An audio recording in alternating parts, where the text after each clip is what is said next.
जलवायु परिवर्तन आज एक ऐसी चुनौती बन चुकी है जिसका असर सीधे हमारी जिंदगी, खेती, जंगलों और जानवरों पर दिख रहा है। कहीं अचानक भारी बारिश से बाढ़ आ रही है तो कहीं लंबे सूखे से पानी की कमी हो रही है। सबसे ज्यादा खतरा उन इलाकों पर है जहां दुर्लभ जीव जंतु और पौधे पाए जाते हैं। ऐसे में भारतीय वैज्ञानिकों ने इस समस्या को समझने और उससे निपटने के लिए एक बड़ी पहल की है। आईआईटी इंदौर के वैज्ञानिकों ने एक खास टूल विकसित किया है जो भारत के 600 से ज्यादा की बायोडायवर्सिटी एरियाज में सूखा और अत्यधिक बारिश के पैटर्न को ट्रैक करता है। यह टूल 1951 से 2022 तक के करीब 70 साल के डेटा का विश्लेषण करके बताता है कि कहां सबसे ज्यादा खतरा है। तो आइए साइंस स्पार्क के इस सेगमेंट में आसान भाषा में समझते हैं कि आईआईटी इंदौर का यह टूल क्या है और ये हमारे पर्यावरण के लिए इतना महत्वपूर्ण क्यों है। ऐसे में सवाल आता है कि आईआईटी इंदौर का ये क्लाइमेट टूल क्या है और ये कैसे काम करता है। दरअसल आईआईटी इंदौर का ये टूल एक स्मार्ट डिजिटल सिस्टम है जो पूरे भारत के अलग अलग जिलों में होने वाली अत्यधिक बारिश और सूखे के पैटर्न को ट्रैक करता है। ये टूल 1951 से 2022 तक के लंबे समय के आंकड़ों का इस्तेमाल करता है और ये पहचानता है कि किन इलाकों में बारिश बहुत ज्यादा हो रही है और कहां सूखा बढ़ रहा है और कौन कौन से क्षेत्र सबसे ज्यादा जोखिम में है। खास बात यह है कि ये हॉटस्पॉट यानी कि सबसे ज्यादा प्रभावित क्षेत्रों की पहचान करता है जिससे वैज्ञानिक और सरकार पहले से तैयारी कर सकते हैं। सबसे खास बात यह है कि यह टूल पुराने डेटा के आधार पर काम करता है और उसी हिसाब से आकलन करता है। इसीलिए फैसले ज्यादा सटीक और वैज्ञानिक तरीके से लिए जा सकते हैं जो बहुत मददगार साबित हो सकते हैं। इस टूल को प्रोफेसर मनीष कुमार गोयल और उनकी टीम ने तैयार किया है जो की बायोडायवर्सिटी एरियाज को ट्रैक करने में और वहां की स्थिति का सटीक आकलन करने में काम आता है। जो की बायोडायवर्सिटी एरिया के लिए डेवलप किया गया है न केवल हमको समस्याएं बताता है बल्कि इसके समाधान भी सुझाता है। समस्या इसलिए बताता है कि बारिश का पैटर्न कैसे चेंज हो रहा है और ड्रॉट आने की संभावना कितनी है। तो ये 1951 से लेके आज तक का जो रिसेंट डेटा है उसको एनालाइज करके हमको हॉटस्पॉट आइडेंटिफाई करता है और एक बार जब हॉटस्पॉट और प्रभावित एरिया आइडेंटिफाई हो जाए तो उसके बेसिस पे हम लोग scientist, researcher, academician, NGO, local government और देश की गवर्नमेंट ये सब मिलके हम लोग उस पर काम कर सकते हैं, प्रभावी डिसीजन ले सकते हैं, उन डिसीजन को इम्प्लीमेंट कर सकते हैं। तो ये क्लाइमेट मॉनिटरिंग टूल हमको केवल समस्या का समाधान नहीं बट उससे समस्या से निपटने के लिए कैसे पॉलिसी बनाई जाए और उसका इम्प्लीमेंट कैसे किया जाए ये उसमें भी हमको हेल्प करता है। की बायोडायवर्सिटी एरियाज क्या है और ये क्यों जरूरी है। देखिए, की बायोडायवर्सिटी एरियाज यानी ऐसे खास इलाके जो धरती पर मौजूद जीव जंतुओं और पौधों के लिए जीवन रक्षक जोन की तरह होते हैं। आसान भाषा में समझें तो ये वो जगह हैं जहां या तो बहुत दुर्लभ प्रजातियां पाई जाती हैं या फिर ऐसी प्रजातियां रहती हैं जो सिर्फ उसी इलाके में मिलती हैं या फिर वहां उनके प्रजनन यानी कि ब्रीडिंग और जीवन चक्र के लिए जरूरी परिस्थितियां होती हैं। भारत में ऐसे 600 से ज्यादा की बायोडायवर्सिटीज एरियाज मौजूद हैं जो जंगलों, पहाड़ों, वेटलैंड, रेगिस्तान और समुद्री क्षेत्रों में फैले हुए हैं और इनमें से कई देशों के 4 बड़े बायोडायवर्सिटीज हॉटस्पॉट का हिस्सा है। इन जगहों की खास बात यह है कि अगर ये नष्ट हो जाए तो वहां रहने वाली कई प्रजातियां हमेशा हमेशा के लिए खत्म हो सकती हैं। इसीलिए इन्हें बचाना बेहद जरूरी है।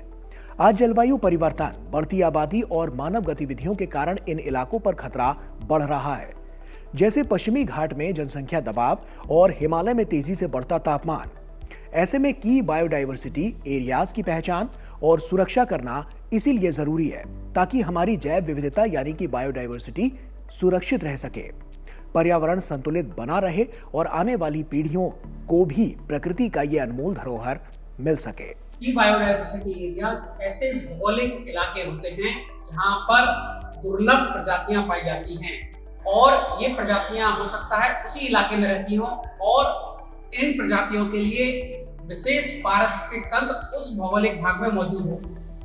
तो इन एरियाज को हम लोग की बायोडायवर्सिटी एरिया कहते हैं। की बायोडायवर्सिटी एरिया इसलिए बहुत इंपॉर्टेंट है क्योंकि इन पर क्लाइमेट चेंज, ग्लोबल वार्मिंग और पॉपुलेशन का दबाव बहुत ज्यादा है। जैसे हम लोग बात करें तो वेस्टर्न घाट की, वहाँ पॉपुलेशन का दबाव बहुत ज्यादा है। हिमालय क्षेत्र की बात करें तो वहां पर हम लोगों के पास अभी टेम्परेचर इंक्रीज की घटनाएं बहुत हुई हैं और ये की बायोडाइवर्सिटी एरिया पूरे देश में आइदर माउंटेन हो, कोस्टल एरियाज हो, डेजर्ट हो, सारे पूरे विस्तृत भूभाग में फैले हुए हैं। इनकी बायोडाइवर्सिटी एरियाज को बचाना इसलिए बहुत आवश्यक है क्योंकि ये प्रजाति अदरवाइज पूरी खत्म हो जाएगी जो इनकी बायोडाइवर्सिटी एरियाज में पाई जाती है। इनकी बायोडाइवर्सिटी एरियाज को बचाने के लिए हम अपनी नई पीढ़ी को धरोहर के रूप में इनको सौंप सकें, ये हमारी रेस्पॉन्सिबिलिटी है। इसलिए की बायोडाइवर्सिटी एरियाज बहुत इंपॉर्टेंट है। जलवायु परिवर्तन इन क्षेत्रों को कैसे प्रभावित कर रहा है? जलवायु परिवर्तन के कारण मौसम का पैटर्न तेजी से बदल रहा है। कभी बहुत ज्यादा बारिश होती है जिससे बाढ़ आती है, पेड़ पौधे उखड़ जाते हैं और जमीन का स्वरूप बदल जाता है। वहीं दूसरी तरफ सूखा पड़ने से पानी की कमी हो जाती है जिससे पेड़ पौधे सूखने लगते हैं और जानवरों को खाने पीने का संकट भी पैदा हो जाता है जिसका असर पूरी फूड चेन पर पड़ता है। कई प्रजातियां अपने रहने की जगह बदलने को मजबूर हो जाती हैं, खासतौर पर वेटलैंड और जंगल जैसे नाजुक इकोसिस्टम इस बदलाव से सबसे ज्यादा प्रभावित होते हैं। ऐसे में सवाल आता है कि इस टूल से क्या फायदा होगा और ये कैसे काम करेगा? ऐसी क्लाइमेट मॉनिटरिंग तकनीक बिल्कुल नई नहीं है, बल्कि दुनिया के कई देश पहले से ही इसका इस्तेमाल कर रहे हैं। लेकिन IIT इंदौर का ये टूल खास इसलिए है क्योंकि ये भारत के हिसाब से तैयार किया गया है। उदाहरण के तौर पर अमेरिका की स्पेस एजेंसी नासा और यूरोप की European space agency satellite data के जरिए सालों से बारिश, सूखा और जलवायु बदलाव पर नजर रखती है।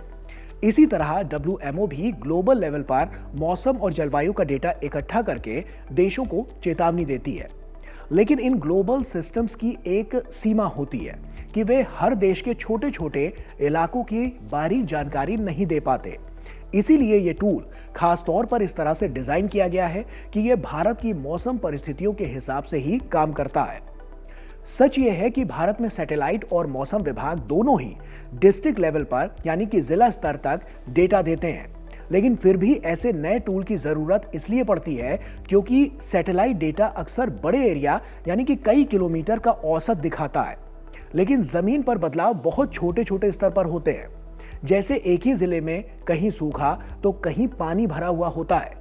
यह नया टूल ज्यादा माइक्रो लेवल यानी कि गांव या खेत के स्तर तक की सटीक जानकारी दे सकता है, जो जिले के अंदर के हालातों के स्तर का डेटा देकर बताता है कि कहां ज्यादा खतरा है। यानी कि यह भारत के लिए इंटरनल लोकल लेवल पर काम करेगा और ज्यादा सटीकता से जानकारी दे पाएगा। अब सवाल आता है कि यह टूल संरक्षण और योजना बनाने में कैसे मदद करेगा। यह टूल सिर्फ समस्या नहीं बताता बल्कि समाधान की दिशा भी दिखाता है। जब सरकार और वैज्ञानिकों को यह पता चलता है कि कौन से इलाके सबसे ज्यादा खतरे में हैं, तो वहां पहले से योजना बनाई जा सकती है, जैसे जल संरक्षण, जंगलों की सुरक्षा और प्रजातियों के संरक्षण के लिए विशेष कदम उठाना। यह टूल एविडेंस बेस्ड यानी कि आंकड़ों पर आधारित निर्णय लेने में मदद करता है, जिससे नीतियां ज्यादा प्रभावी बनती हैं और संसाधनों का सही उपयोग हो पाता है। बेहतर क्लाइमेट मॉनिटरिंग से खेती में सुधार हो सकता है, पानी की कमी को बेहतर तरीके से संभाला जा सकता है और बाढ़ और सूखे जैसी आपदाओं से नुकसान कम भी किया जा सकता है। तो कुल मिलाकर देखें तो IIT इंदौर का ये क्लाइमेट टूल सिर्फ एक तकनीक नहीं बल्कि भारत की जैव विविधता को बचाने की दिशा में एक मजबूत कदम है। 70 साल के डेटा, 600 से ज्यादा महत्वपूर्ण क्षेत्रों और आधुनिक तकनीक के जरिए यह हमें भविष्य के खतरों के लिए पहले से तैयार कर रहा है। यानी विज्ञान अब सिर्फ खोज तक ही सीमित नहीं रहा, बल्कि प्रकृति को बचाने का एक ताकतवर हथियार भी बन चुका है। और यही इस खोज की सबसे बड़ी सफलता है।